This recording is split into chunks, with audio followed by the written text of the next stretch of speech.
According to officials, the Fed policymakers said that despite signs of progress on inflation, it remained well below their 2% level. Now, that would actually need more data to be confident about that inflation pressure. Now, at the latest meeting, the Fed decided to raise its benchmark rate for the 11th time in 7 months in its ongoing drive to curb inflation. But in a statement after the meeting, it provided little guidance about when or even whether it might raise the rates again. Most investors and economists have said that they believe July's rate hike will be the last. Earlier, they say that economists at Goldman Sachs projected that the Fed will actually start to cut rates by the middle of next year. Since last month's Fed meeting, more data has pointed to the direction of a soft landing in which the economy can actually deal with inflation properly. Now, inflation has cooled further. Core prices rose 4% in July a year earlier, the smallest increase since October of 2021. But Fed officials closely tracked core prices, which they believe provide a better read on underlying inflation. Overall, consumer prices in July compared with a year earlier above the previous price year-over-year pace because of high gas and food costs. Advocacy groups have made that clear that is far below the peak inflation rate of 9% in June. According to officials, there's a new child tax credit, but how many families will actually get it? Oregon has joined at least 8 other states in implementing a new program. It's called the Expanded Federal Child Tax Credit. This Oregon Kids Credit is worth up to $1,000 and completely refundable. It means taxpayers can receive the credit back as a refund. A 2021 report from Feeding America showed that approximately 100,000 children in Oregon live with food insecurities. That's nearly double the amount of children estimated to benefit from this new law. Nearly 55,000 children are expected to benefit from the new credit, but some people won't even qualify even if their families struggle financially. One eligibility requirement that could successfully disqualify several families from claiming the credit is the income limit. Another reason why families may not qualify for the credit is age restriction. Only children up to a certain age are eligible for the tax, and this leaves families with only older children completely disqualified from the state credit. The age requirement is far less strict for the federal child tax credit, which is available to people up to age 17 years old. For example, before New York's expanded child tax credit was implemented, the state's child tax credit was only available to children ages 4 and older. Lawmakers are upset over this, and top Republicans are now pushing the Democrats to cut government spending levels. Congress is set to begin negotiations over important issues, including the funding of Social Security and Medicare. But many are worried about the partial government shutdown if no agreement is reached. Republican representatives is calling on House Republicans to oppose any government spending agreement that doesn't even confront what he calls a misuse of power by Democrats and the president. Lawmakers will return to Capitol Hill and face a time crunch to reach some agreement on spending by September 30th. This is in order to avoid risk of a partial government shutdown. Kevin McCarthy is weighing a stopgap spending patch known as continuing resolution for several weeks. It's to give his GOP majority more time to craft 12 separate appropriation bills for each part of the bill. Several members of the GOP raised within the House majority have expressed opposition to passing a short-term CR in September. Kevin McCarthy would likely be able to pass one with Democratic support, but there is a chance that many other Democrats could stall it procedurally.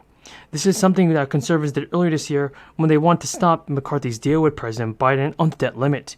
It's unlikely that Democrats would agree to any government funding deal that would take back Biden's progressive policies, but since Democrats have already signaled their spending will be at higher levels than those of the GOP counterparts. Activation as soon as this afternoon. We continue to staff our specialized resources like our swiftwater rescue teams and urban search and rescue teams, which are strategically placed throughout the city.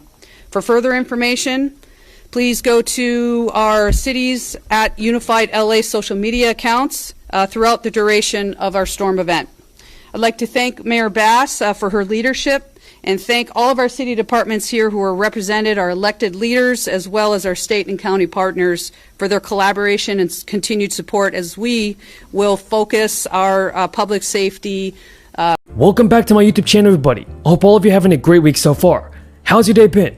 Let me know down in the comments. So in this video, I'll be clearing up all of the confusion that you have about a fourth stimulus check and all of your Social Security benefits. And if you believe that Social Security benefits must be increased by $200 a month, then let's get this video to 1,000 likes. So far, everybody, this past Monday, Democrats in the House of Representatives proposed a bill that would keep the one-year child tax credit expansion permanent. This tax credit was formed as part of Joe Biden's $1.9 trillion stimulus relief plan, and it's going to be helping millions of Americans across the country that have multiple children and are in need of financial help.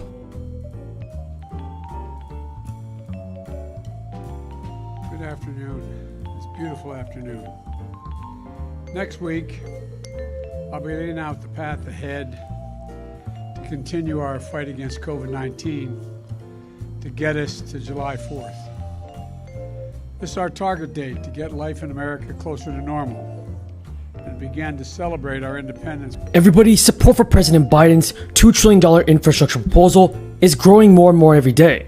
So, it is very possible that we might get a fourth stimulus check before the end of the year.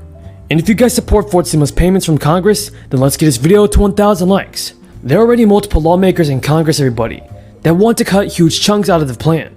And also, everybody, don't forget to subscribe to my channel and share this video with your friends and family. For all. As a matter of fact, if I'm not mistaken, there are more Latinos and African American seniors that have been vaccinated as a percentage than white seniors. These numbers are a sign of progress on that front as well. Now, last week, I announced that we had crossed the threshold of 200 million shots. We've now, since Inauguration Day, we have given 215 million shots.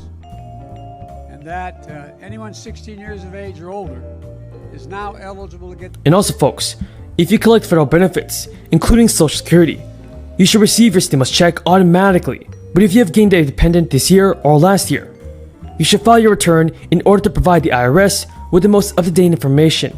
In addition, everybody, President Biden called for increasing Social Security checks by $200 per month during the crisis. And this idea has also been proposed by other politicians. Two House Democrats have separately proposed putting an emergency cost of living adjustment in place. And this would bring next year's benefits increase up to 3% from 1.3%. We all know for sure that the crisis is not helping Social Security trust funds, which were already hurting before the beginning of the crisis. Having fewer workers in the economy contributing to payroll taxes that fund the system has helped to further deplete the reserves. So this might mean, everybody, that Social Security benefits are running low. But earlier this month, the Social Security Administration estimated that its funds could be depleted in 2035, at which point only 79% of Social Security benefits will be payable to recipients. And this is terrible, and these estimates also do not take the crisis into account. Recent estimates from the Bipartisan Policy Center indicate that in the worst case scenario, Social Security benefits, SSI and SSDI benefits could all run out as soon as 2023 or 2024. The old age fund that pays retirement benefits could be depleted anywhere from 6 to 8 years after that.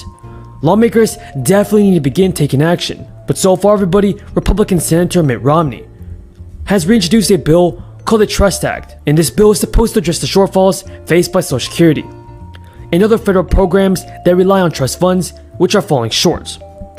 Mitt Romney's bill would create bipartisan rescue committees dedicated to each of the endangered funds, and those groups would be tasked with writing legislation to implement changes that would extend the program's long-term solvencies. And the good news, everybody,